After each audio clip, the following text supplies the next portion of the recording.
Yes, madam. Actually, I have this question again about this. Yesterday we were talking about what reforms can we bring in, how can we sensitize people, right? So, and I was of the, and I thought that sexuality can be Who's one thing. speaking? Rajat. Rajat, Ah, yes, yes, Rajat. sexuality can be one thing to start with. I was thinking about this entire topic, and I think why sexuality becomes important because it's the first point of contact. I mean, appearance and sexuality becomes your initial point of contact with a person who is not so-called male or female. So that's why I think sexuality has, I mean, upper hand when it comes to these markers like economics and social and whatever. I mean, apart from this. So is it correct to say? I mean, it's just a question or a thought. I'm not very clear, Rajat. What is the context in which you are raising this? Okay. Say that again. Okay, so the thing is, so we have two genders, male and female, and then the society talks, we talk about the other gender, like transgenders or the transsexual people. So here I want to emphasize that appearance and then sexuality is the first point of contact which the so-called male or female has or conceives about the person of other gender. So that is why it becomes the point of the gate for to understand the transsexual people,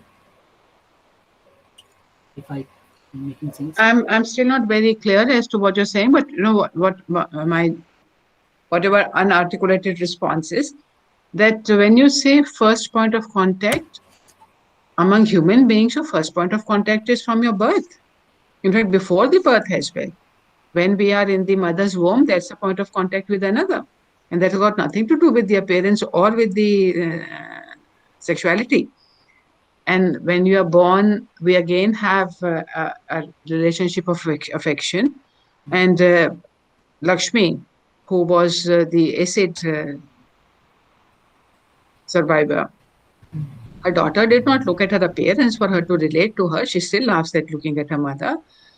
So I'm not very sure that when you're referring to when it comes to puberty, there are certain hormonal changes which happen, which generates a sexual awareness about one's body, the points in the body which gives you sexual pleasure, the understanding that the pleasures is also can be derived with the another person's body as well.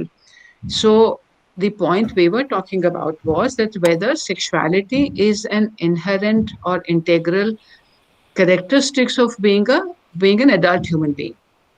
And if we say that it is true, that if in for the heterosexual men and women, we consider sexuality is normal and integral, then will that not be normal and integral for the intersex person, for the transsexual persons, for the hijras?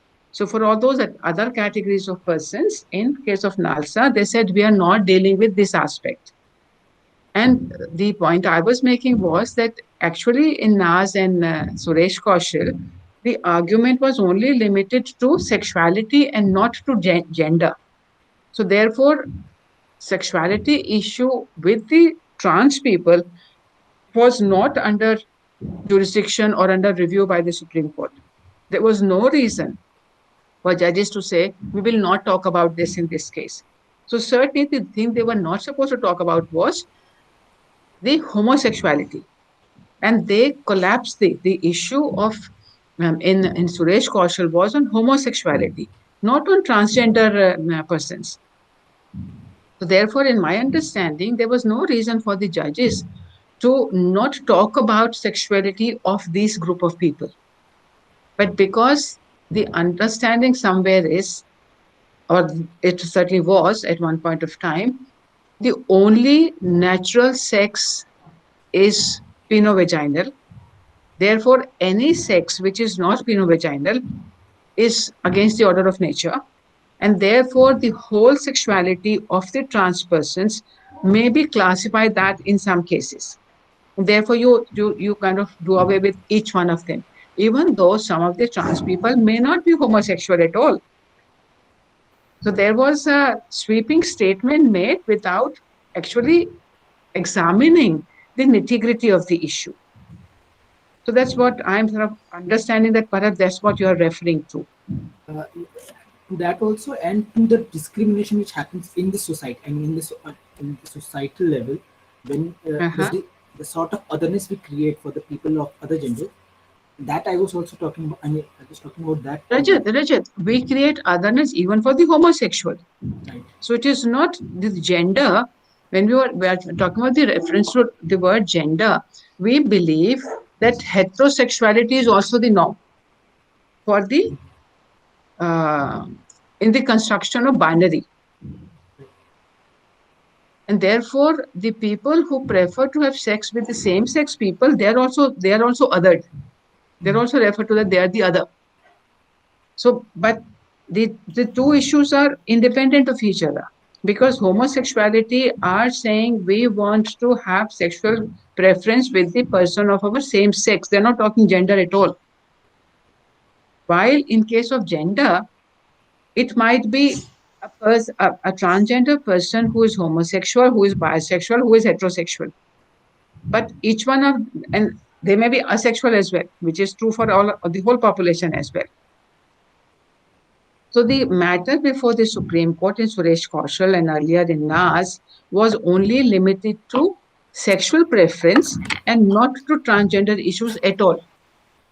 They were not talking about transgender issue, the sexual preference issue of the transgender persons. The sexual preference issue was limited to men and women. It was not about the trans people at all. So the case was about trans people. And they still said, we are not dealing with that aspect. So they swept under the carpet the construction of a full human being as one of the characteristics of a complete human being, as an adult complete human being, is also the sexuality part of that person. So the judges have not addressed that issue. That was the only thing I was pointing out in that judgment.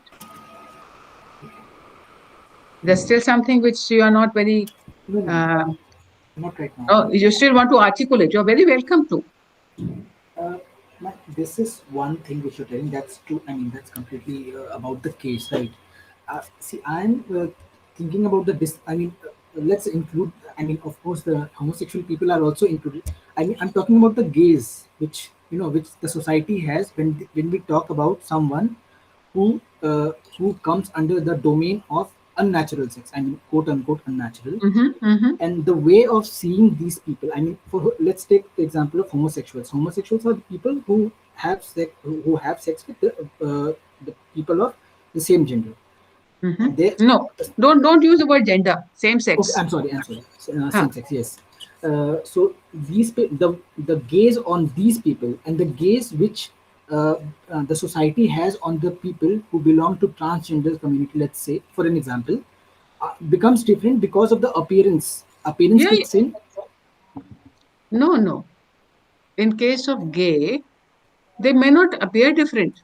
Yes, They will be still looking the same persons. right, but in But otherness is, no, you are right to the extent that whether it is homosexual, there also there's other people. Whether it's trans people, this is also there's other people, because they are not falling in the same category that we think are the normal human beings. right. So our categorization of normal is limited to heterosexual men and women. Hmm. To that extent, yes, it is true that what we say, otherness is seen in homosexuals, it is seen in the transgender persons as well. But when you say appearance, the set of people which are referred to as queer certainly is again a new term, a different term, but Strange, yes. some people, queer means it's a strange. So some people want to emphasize their transness or their uh, gay relationship. Their status as gay, they want to publicly declare by their appearance. So that also is otherness. But lot of gay and lesbian people, they do not appear different. They appear like any other quote unquote normal human being. But this whole definition of normal is something which we need to understand. And I kind of was talking to a group of persons with disability. So I said something about normal. And she said that this was a person on a wheelchair. All his life he has been on the wheelchair. So he said, "No, you think it's normal to walk, but for me, I've never seen that scenario. For me, normal is to be in the wheelchair, and that's for me it's normal. There's nothing abnormal about it because that is the only life I know." And then I did reflect that when I had lots of fractures at different points of time, I became disabled. So I know the difference between the facility which I enjoy when I'm able to walk and the obstacles I face when I was on a wheelchair or on the crutches. So a little step here and there will make my life very difficult. The disability for actually was for me because I am used to walking and then I'm not able to walk. A person who has never walked his or her life, for them, there is nothing abnormal about the way they live. That's But their normal. we classify that as abnormal. So the person who is gay or lesbian or homosexual or trans, for them that's normal. But we classify that as abnormal or against the order of nature because of our classification of what constitute normal. We always say that creating having braille notices is special. We say creating ramps is a special facility provided for the persons with disability. Whether each one of us has a disability, all of us, every single human being which doesn't think that we are disabled, but we have a disability. We have a disability of not being able to see in the dark, and we have made arrangements for lights in all our buildings.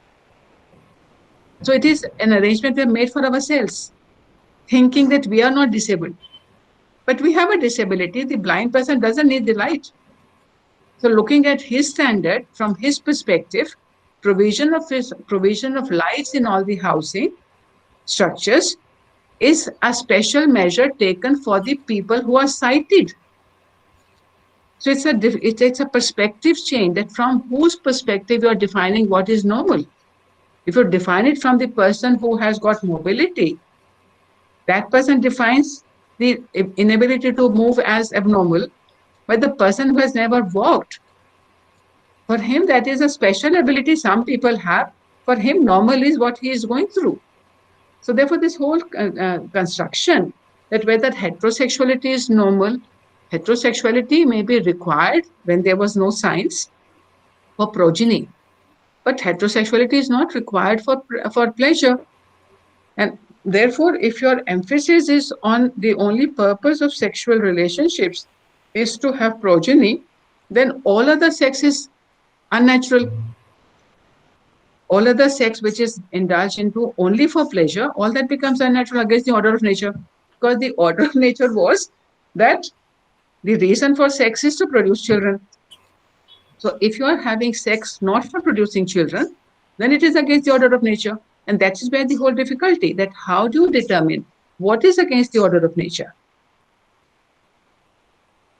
And if we say that no, pleasure is as much part of order of nature in sexual activity, then homosexuality does nothing more than that. They also derive pleasure. The heterosexual also derive pleasure. And you can always have children with surrogacy, you can have them with IVF, you can have them 1,000 other ways, you can adopt your children. So progeny has not taken a prime seat in our discourse on sexual intercourse. In fact, after the rape, if a person becomes pregnant, they are very legally authorized to abort that fetus. So we are not saying that the only purpose of sex is to have children. But if you look at the natural consequence of that one, without any protection, without anything else, the likelihood of progeny is there. But if that is not the only purpose, and we recognize sexual activity for the purpose of pleasure also, then there's nothing against the order of nature in all other categories of pleasure. So the otherness does happen, and otherness happens to anything which is different. Okay. We have this, the old story, Andho mein Kana Raja. So even though the majority is Andha, the one person which has sight claims authority, even though he's a minority. So this is not saying that the Kana is an exception. Kana is still in that story, still made the king. That if you have got slightly more ability, but so many other abilities you do not have. We do not have the ability to learn by listening. We have got cases where a blind woman is raped. She can identify the identification parade for her. She will hear the person walk and will identify who was my rapist. That ability we do not have with having the sights. So if our eyes are closed and we are raped, we will not be able to identify by their foot sound. So there are different people with different abilities, but we have created definitions which leads to otherness of a group of people. Whether these are white supremacy, whether it is Brahminic supremacy, whether it is male supremacy, we have all created that the other is less than me. Okay, anything else?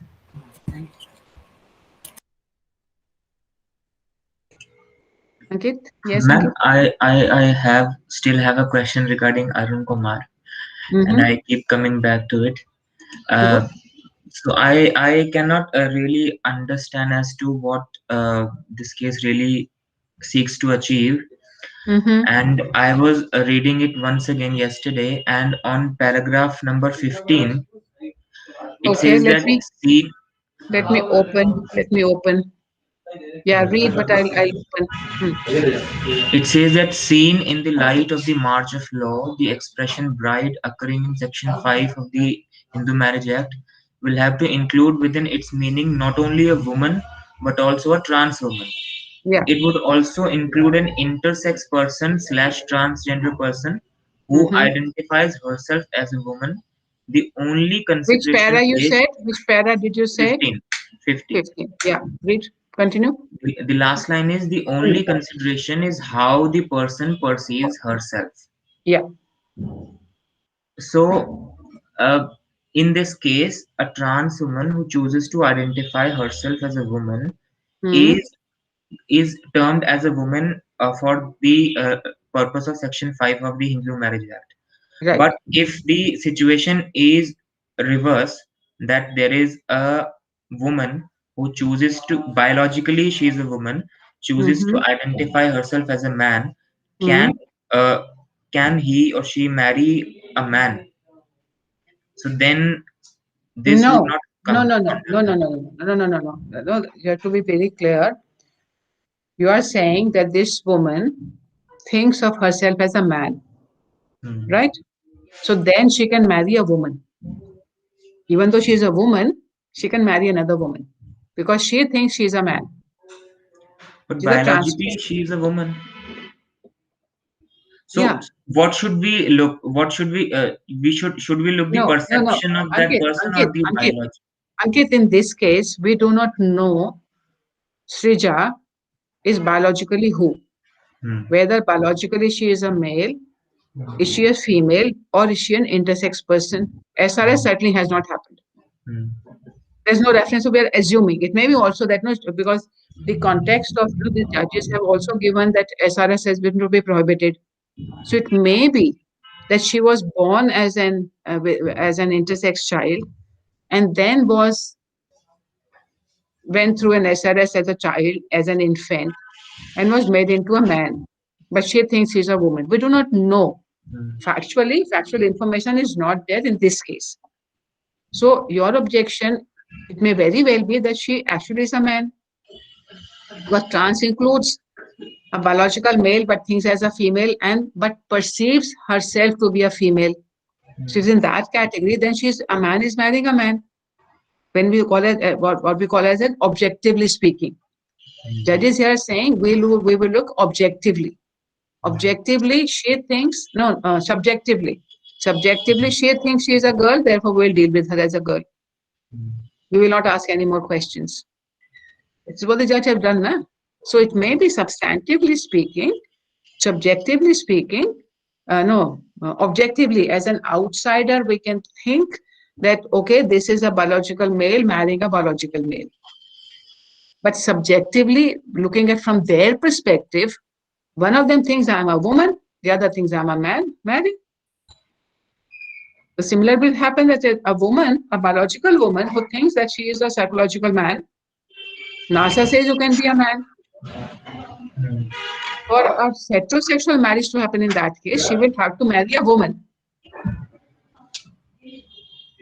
He will not be able to marry a man. If she marries a man, then she will marry as a woman only. She will not marry as a man. Yes, nobody is marrying as a man, or no, they are not marrying as two men or two women. They are marrying as man and woman. One of them thought herself to be a woman, and the judge says she has the right to declare herself as woman. So the court will subjectively see whether that person, what is the perception of that person about himself or herself, In this and case, this not is what the judges the have done. body. This is what the judge has done. Whether other judges will follow suit or not, we do not know. But in this case, they have not used this word, but we know that the judges do use this test of objective knowledge and subjective knowledge. So in this case, subjective knowledge in this case is of two types. One, this person may know that I'm biological male. The other subjective knowledge of this person is that knows mentally I am a woman. But because NALSA gives her the choice to declare herself as a woman, the judge says if legally she can have all her documents as a woman, then I'm not going to get into a medical examination of her body to find out whether she's a woman or not. The judges are not going that direction. And NALSA doesn't ask us to do that. NALSA actually says, which has not been followed in the legislation, NALSA actually says that without undergoing SRS, you can choose your gender. So the marriage proposal, they are saying we will not go by the sex of the person, but by the gender of the person. So gender-wise, she thinks she's a woman. She might have a sex of a male. They say we will not ask that question. NALSA doesn't ask us to ask that question. So having taken that line, they are not at all into same-sex marriage. The Arjun judgment does not focus on same-sex marriage. It is still heterosexual marriage. But how do you determine the heterosexuality of the couple is by reference to NALSA. Does that make sense? How is it that some judgment touches only a certain part and leaves the other part? How can this be? The NALSA touches the gender part, it leaves the sexuality part. Now facing your the sexuality part, it leaves the marriage part. Yeah, because judges see there when we talk about law, what is actually what is the activity, what is the purpose, when what is the driving force in making a law? We say the driving force is the desire to do justice, but that's never true. Most of the time it's not true. By the legislature, it is a political exercise, balancing the rights of different pressure groups to secure, and also to ensure that I will come back to power. And look at Trump's impeachment.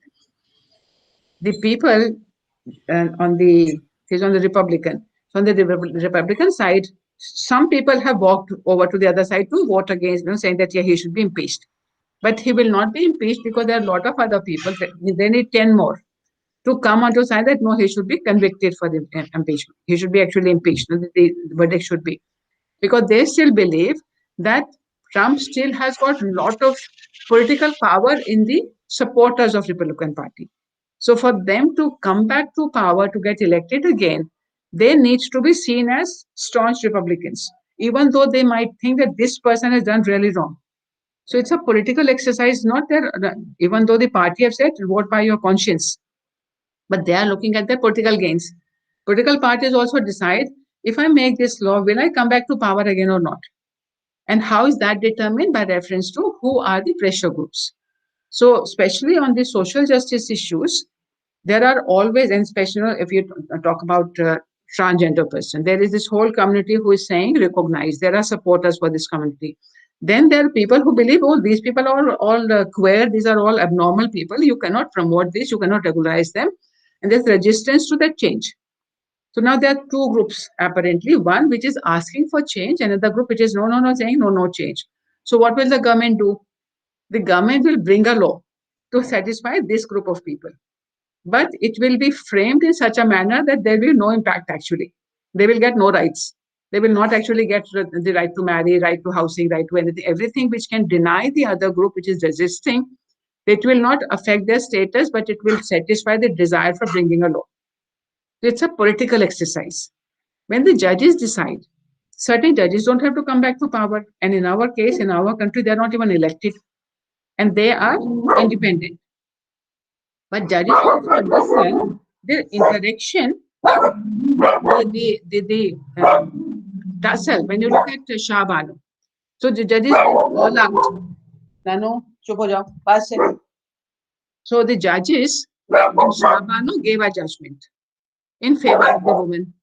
Then the opposite lobby, the Muslim lobby, forced the government to bring out the legislation, undoing the law. Then they have to go through again, and ultimately, what is that case where again they have actually substantively they have restored Shah Banu? Daniel Latifi. Daniel Latifi. So in Daniel Latifi, so this was a tussle going back and forth.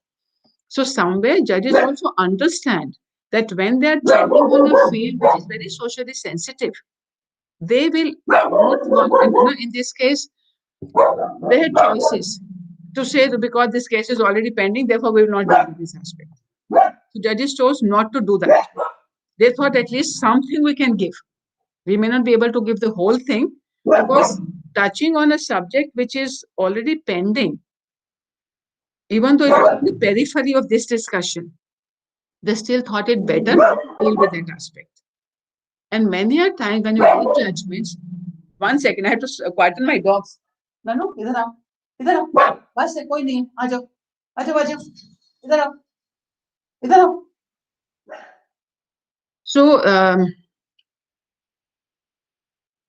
So the judges, I don't know where I was.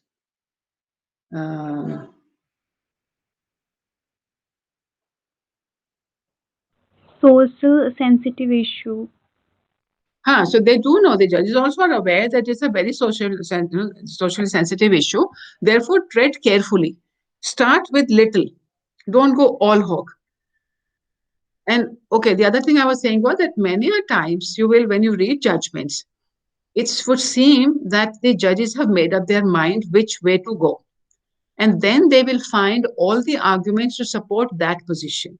And in my judicial training time, I did come across judges who said that, no, we are very open to all the argument, but at some stage, we get convinced that this side is the right one. The moment we have reached that, then automatically we start picking up information which is going to support this decision of mine. Rather than being able to remain neutral till the very end, they at some stage decide that. When you look at this case, Vardarajan, judges very categorically had decided they were not going to punish this man. So what did they pick on in that case? They picked on the on the age of the woman. She's only 2 months less. Education of the woman. They talked about there was no taking.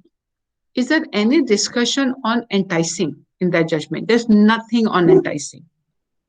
But do you think it is possible for a girl to leave her house without there having been no conversation about he promising to marry? The boy in this case was a son of a very senior IPS officer. And he has done very honorable thing. He goes to the temple, he registers their intention to marry. Then they spend some time together and he's still committed to continue with the girl. So suppose the same circumstance, everything was the same, excepting that after 10 days, he abandoned the girl and went away. Do you think Vardarajan's decision would have been still the same? Everything else being the same, excepting that he left the girl abandoned the girl after 3 days or 2 nights or something. Judges would not have then talked about, then they would have said, no, she could have not left the house without a conversation on enticing. So what information they pick up and what they do not is also indicative of what is happening in the judge's mind. So in this case, the judge is very convinced that this should be legitimized. So he's finding reasons for doing that. If you start asking this question of going out, what is the biological category? One is then that is violating the Nalsa condition. Nalsa said, we will not look at the biology of the person. So he's very categorically following Nalsa. And he thinks it is just, and also I think the arguments presented before him, he was convinced that this is correct. You cannot penalize people or not allow them to have normal life. Because what is happening in their bedroom is their personal story. Why should it be? This whole discussion about whether homosexuality should be an offense or not, the Hofellinden debate. No, not Hofel. What was that committee which sat on this whole question, whether homosexuality should be an offense or not in England? I'm forgetting just the title of the, not McNaughton is Insanity. There was this committee which kind of looked into this question, and the whole Le Brochet. Some Le Brochet named. No. So it is mentioned in Arvind Narayan. No, there is a. It is mentioned in Arvind Narayan. But the name I remember is a different one. That may be this also. So the whole point is that marriage, when it comes to the sexual partnership between the parties, is a very, very personal, private affair, not done in the public sphere. And the Home Guard report yesterday says that only that showing affection, which is not obscene, is not, there's nothing wrong. Just because you are a same-sex partner doesn't mean that merely because you touch hands, it will be obscene. So anything which is not permissible to heterosexual couple will not be permissible to the homosexual couple also. But if the heterosexual couples can walk hand in hand, so should be permission to the other one as well. So therefore, if the judge is convinced that I am not that category of person who will say that this is not, he certainly apparently believes in a privacy of the parties. So having taken that position, then he's picking up all the arguments which will go in his, in support of the position he has taken. And certainly, I think I certainly, otherwise also the judge is perfectly right. Because Nalsa does say it will be illegal to insist on SRS. It is illegal to insist on SRS. What does that mean? We will let your body be as it is. We will not bother about your body. We will only say what you think about yourself. What is your perception about yourself? And that I do not find any, I think that the judge has gone in the right direction in not asking that question. If he was to ask that question, he would have created a controversy unnecessarily. And he would not, the judgment would have taken a lot more backlash. So therefore, being silent on that is much better. No? What is the discomfort about the judgment? Suppose they are both actually man and man. What is the reason for the discomfort? Suppose Srija is actually a biological male. Then what is our... The discomfort, there is no such discomfort, but it is right from the first line, as the judge says that he is not doing something new. So what the perception that I get is that it is not in a way legalizing or normalizing transsexual marriages, and it doesn't talk about homosexual marriages, but it kind of reiterates that only man and woman can marry. Woman may be trans woman, but she has to identify herself as a woman. Yeah. Then only she can marry. No, because Ankit, we have to again understand who is a woman is the question in this case. So there might be a range of categories. One is the woman, a person who was born as a female at time of birth. So that's a woman. IPC also says so. Then there may be another person who was born as intersex and some surgery took place. She was made into a woman. She was not born as a woman. She was born as an intersex person, but because of surgery, she was made into a woman and she thinks she's a woman. We will have no problem with her marrying a man. Then you might have another person who was born, when say intersex, no, there might be whole range of intersex person. One is where a person has got half the organ of men and half the organs of the female. You might have two organs of one kind and one organ of one category. You might have organs which are not clearly identifiable whether this is male or female. So the judges or the doctors decide at that point of time, if they decide to do the surgical intervention, to convert this intersex child into male or a female. This child, some children may go along with their body, some children may not go along with their body. Then there's the fourth category of a person who was born biologically a male, but thinks that she is a female. You will have a fifth category, born as a male, undergoes SRS, becomes a woman. Now, will you say that the only first category of woman is a woman, or the first two categories are women, all others are not women? It's not possible, na? After NALSA. So there's all these other categories of people. This is what Arun Kumar is opening up. That whether you are biologically male or female, we will not ask your sex in determining whether you are a woman or not. We will ask the question, do you perceive yourself as a woman?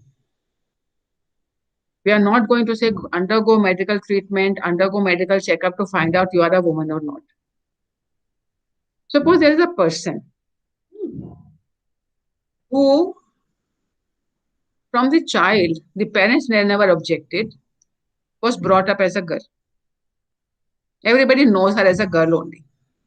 Nobody lays their private parts, no? You don't take off clothes before marriage to find out are you biologically man or a woman. So somebody declares I'm a woman. Everybody thinks that she's a woman. And then later on, she turns out to be a male biologically. We will say this is a case of cheating. The marriage will be invalid because she was not declaring that I am a male but think I'm a woman. But a trans woman is saying so, that I'm not born as a woman, but I think I'm a woman. So trans woman is not cheating. She's not presenting herself to be a woman and the other person believes she's a woman without knowing that she's a trans woman. So there is a difference in the marriages of a person who claims to be a woman without declaring I'm a trans woman. So this person is saying I'm a trans woman. She's not saying that I was born this way, that way, but says I think I'm a woman. And she says that's enough for us. And that has been the question under the legislation that we have, which now are saying that if you want identification change, etc., then you need to go through the SRS. And there are other questions as well, but that's where the problem is. Our discomfort comes because we do believe, somewhere in our internal conscience, the whole thing is that they have to be man or woman to have a marriage. That is because we consider marriage as a unit which will lead to progeny, which will lead to, the family the husband and wife in our sense is the sexual category. Judge is saying it is not only a sexual category, it's a gender category also. So if a man marries a biological woman and she is a high category of the man, tomboy. Biologically, she's perfectly fine. She's not even saying that I'm a man, but she's a tomboy. So our men, when you look at the matrimonials, what do you say? Homely. She's not homely. So she doesn't fit into the category called woman. They should be shy. They should be this. There's this whole range of expectation. So a biological woman who thinks herself as a woman but does not fit into the category of woman, will she be declared not a woman? You think she's a woman despite being a tomboy? So therefore, we are traditionally not been objecting to the traits of the person. As long as she is biological, male, female, we are okay with that. But now we have made a progress on that level, saying that it is not only your sex which will determine you are a man or a woman, but your gender perception, your identity of your gender will also determine. And that's a new thinking. Arun Kumar adopts that to the hilt. That I'm not going. So there was nothing he could have gained by saying, one, he would have violated NALSA direction, and he is following NALSA. If he said, no, undergo medical checkup for me to see whether you can be married or not, there was no need for him to do that. And he didn't do that. And certainly the other thing we are saying that judges do pick and leave certain aspects of the argument, sometimes cases, sometimes facts. And as lawyers also, we emphasize on certain facts to project my case. It's not that I am denying I'm not telling a lie. When we what we call it, lawyering. Lawyering is not about telling a lie. It is not about suppressing your facts. The ability of a lawyer is to present facts in such a manner so that the judge will think that the way you perceive the facts are the right way. And it's a question of, are you able to convince the judge that your perspective is the right way to express? It will lead to justice, it will lead to betterment, it will lead to peace and harmony. So when we take the example that, there's a hill and there's a cottage in the middle of the hill. From where are you perceiving the cottage? If you are in the cottage, you will say it is midway the hill. If you are at the bottom of the hill, you will say halfway up the hill. Bottom of the bed, halfway down the hill. All the three are saying the same thing. But what will be the best perspective to describe the hut? How will you make sure that whether the best perspective is to be describing it when you are in the hut, you are outside the hut, you are at the bottom of the hill, you are on another hill? It's where the perspective change will come in. If you are able to convince the judge that from whose angle you are talking about. So this whole case is pegged on NALSA. Constantly they are referring to NALSA, and then they have gone further than that as well. So this is showing the judge's readiness to accept that he's apparently a believer in freedom of choice. And he has got a peg in NALSA. He has used NALSA to say, no, people should be free. But he has not crossed the line to say, I will now recognize homosexual marriages. Because if you start asking the question, are you male by body or you are female by body, are you intersex by body, then he's dredging on the area of homosexuality, same-sex marriages, which he's not wanting to, and there's no need for him to. Because this was not a case like the 3 cases which are pending in the Delhi High Court, where people are claiming a right to marry the same-sex person. These 2 were not claiming that right at all. They were very categorical. I think he's a woman. She's a woman. She thought she was a woman. The judge also said she was a woman. Which the lower court, the registrar and the pundits were not ready to believe and to agree. That's what, for me, that's what it is about. Anybody else who has any query?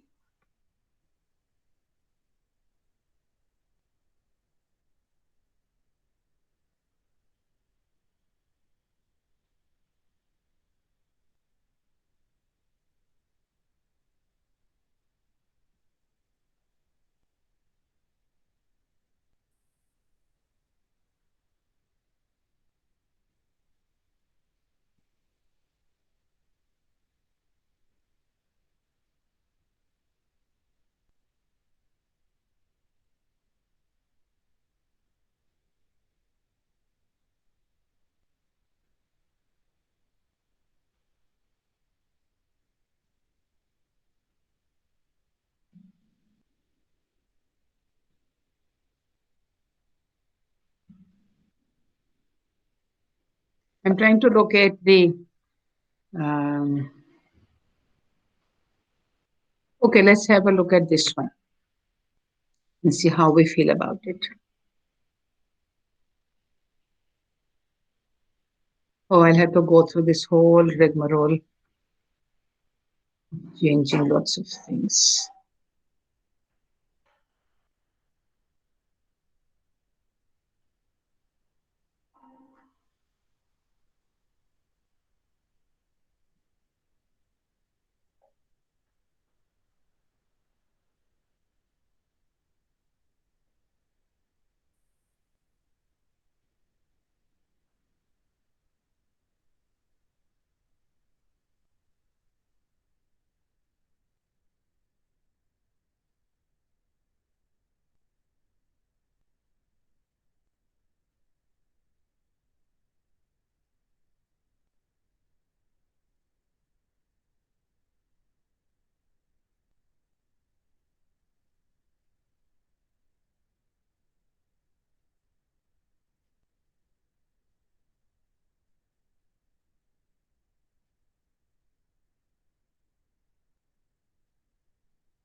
Transgenders, better known as Hijras in India, are not like their counterparts elsewhere in the world. Indians consider them sacred, touched by God. Their blessings are auspicious and generally accompanied by their signature clapping. They are often invited to bless newborns and newlyweds. In fact, most Hijras make their living by exchanging blessings for cash at traffic signals. With the help of Hijras, we wanted to educate reckless motorists about a very basic safety procedure they constantly ignored.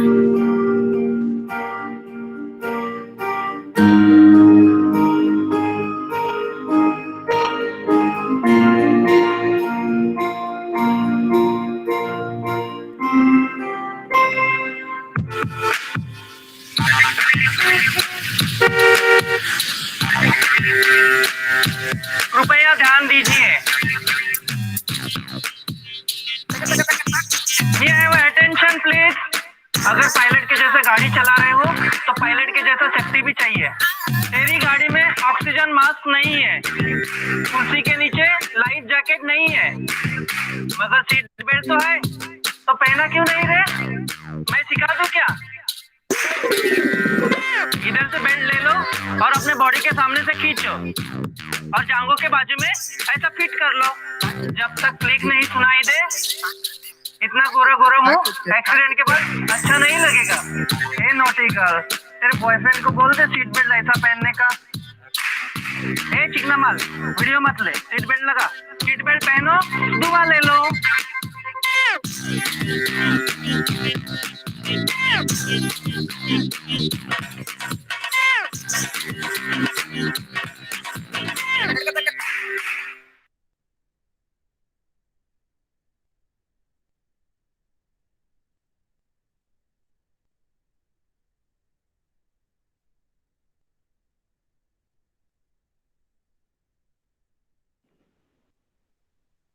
I don't think you were able to see. Yes, ma'am, we could. You could see? The initial and the last part. So you will have to keep the video on in your screen as well. Then only we can see. Okay. No, I had the video on, but I wasn't sure when I'm seeing the full video, are you able to see? When you can see, then only we can see. Okay. Since you're presenting your screen. So I'll do it one more time.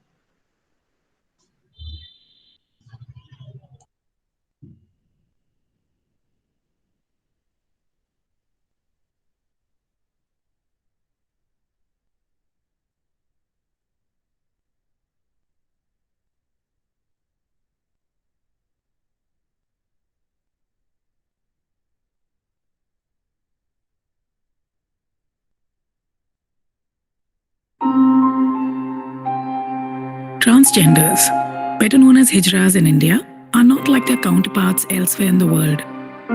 Indians consider them sacred, touched by God. Their blessings are auspicious and generally accompanied by their signature clapping. They are often invited to bless newborns and newlyweds.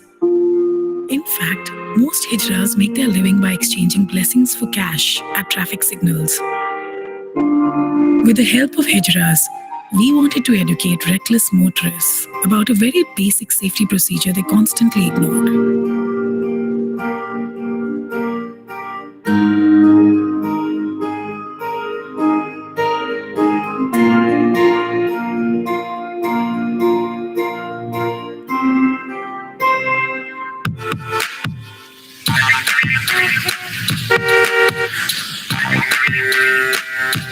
कृपया ध्यान दीजिए।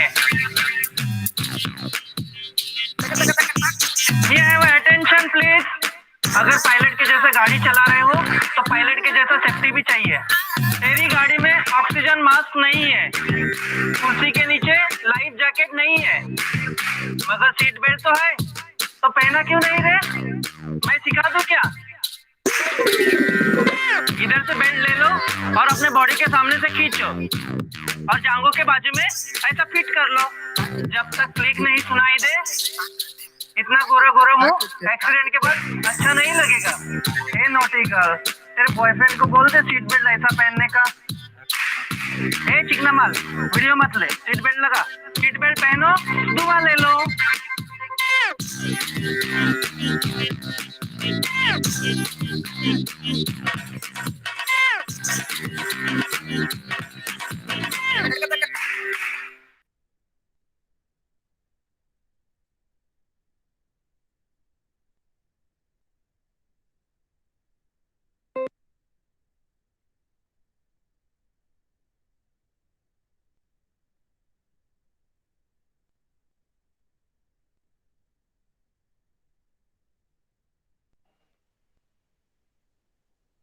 So what do you think of the video?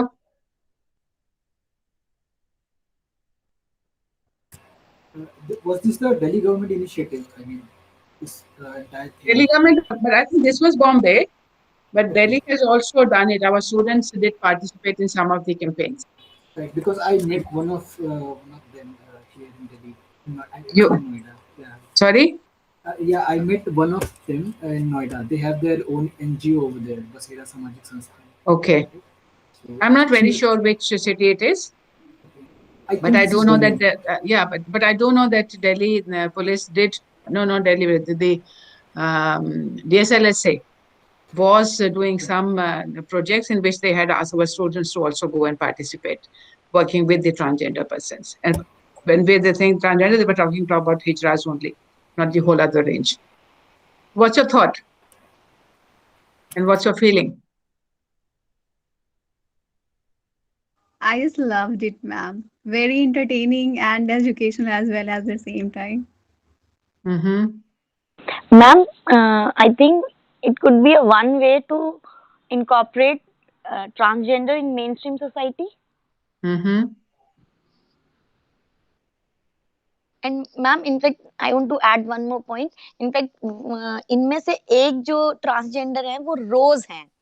क्योंकि एक ना ma'am Rajya Sabha channel पे एक debate आ रही थी जब नालसा जजमेंट आया था तो उसमें एक रोज हैं जो विप्रो में काम करती हैं. वो ट्रेनिंग देती हैं, कम्युनिकेशन स्किल सिखाती हैं. तो इनमें से एक मुझे लगा वो हैं रोज. तो मतलब एक जो इनके बारे में जो लोगों की जो कंसेप्शन है उस कंसेप्शन को भी तोड़ने का एक तरीका मैम ये बहुत अच्छा है. मतलब Any critic? Anything wrong with this video?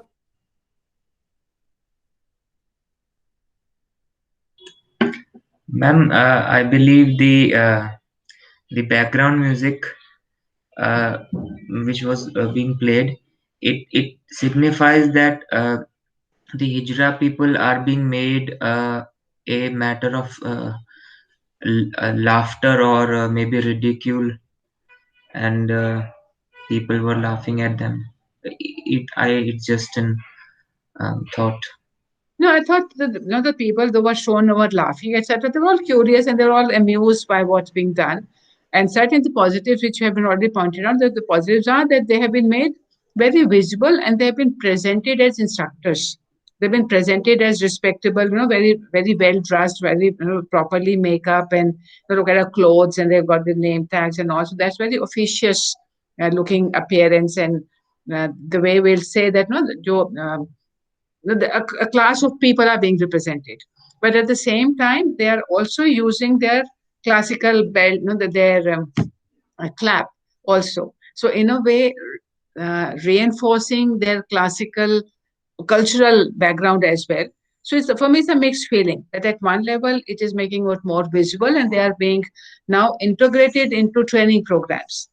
So using them as a conscious choice to say that no, they have to be mainstream. It cannot be that ordinary people will do the campaigns and the other people will not do the government campaigns. So that's a very forward-looking thing. At the same time, whether you want to emphasize their uniqueness in terms of their clapping thing, which have been used here very much, and some of the language also, chikna and the words they will use in their colloquial language, that's also been used. So it has got both pluses and minuses there. We have another video which we don't have time to look at today, but to try and locate it on your YouTube channels, which is about the national anthem by Hijras. And they have presented. There are lots of other videos as well, which is, there's one which I really love. Again, this whole thing, the time required for changing it all. But now I know I'll perhaps share that one also.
The third gender, ignored by most, tolerated by some, misunderstood by all. In India, the Hijras are a community almost in exile, standing out at traffic signals after failing to blend in, knocking on our windows, in the hope for some kindness and perhaps a smile. But when they don't get either, they keep their chin up and find a way to simply be happy.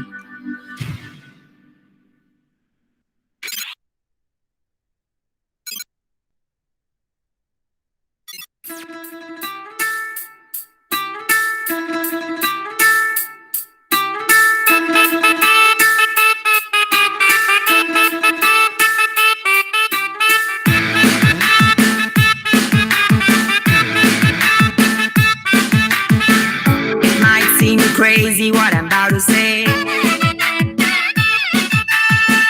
Sunshine, she's here, you can take a break. I'm a hot air balloon that could go to space. With the air, like I don't care, baby, by the way.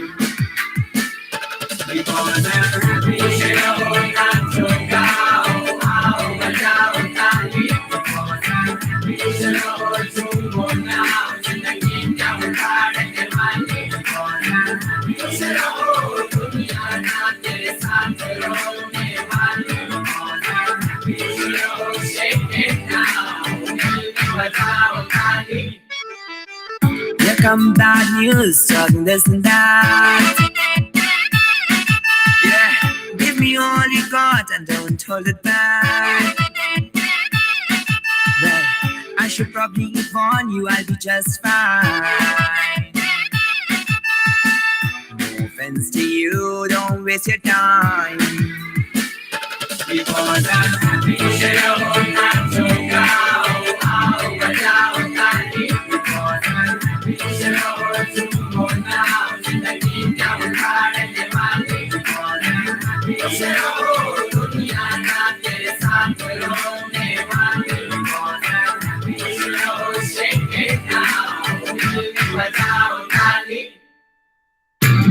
अगर माँ तुम्हें डांटे, अगर boss तुम्हें काटे, जब girlfriend फालतू झाड़े और महंगाई कपड़े फाड़े, हो नेता भी चोर सारे या पुलिस भी बटवा मारे, पेट्रोल मोर महंगा दिन सारे, बीबी मांगे आसमान से तारे।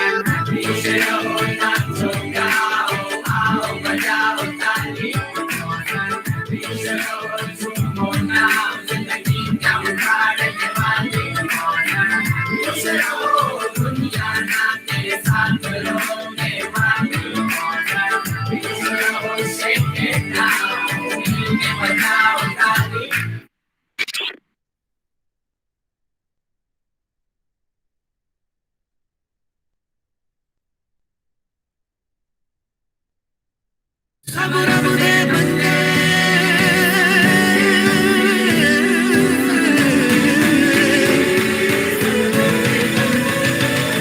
सब रब दे बंदे सब रब दे बंदे सब रब दे बंदे सब रब दे बंदे सब रब दे बंदे सब रब दे बंदे सब रब दे बंदे सब रब दे बंदे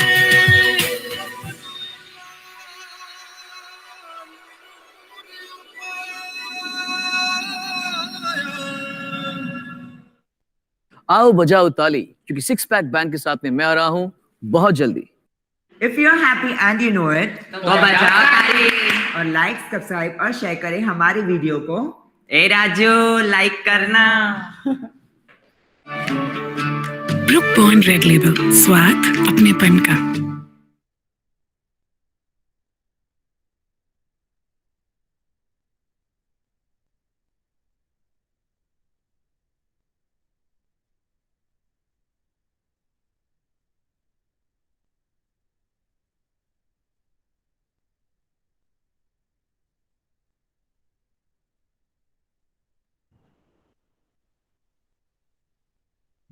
I will leave you with this video and your thoughts, and we will meet on Monday.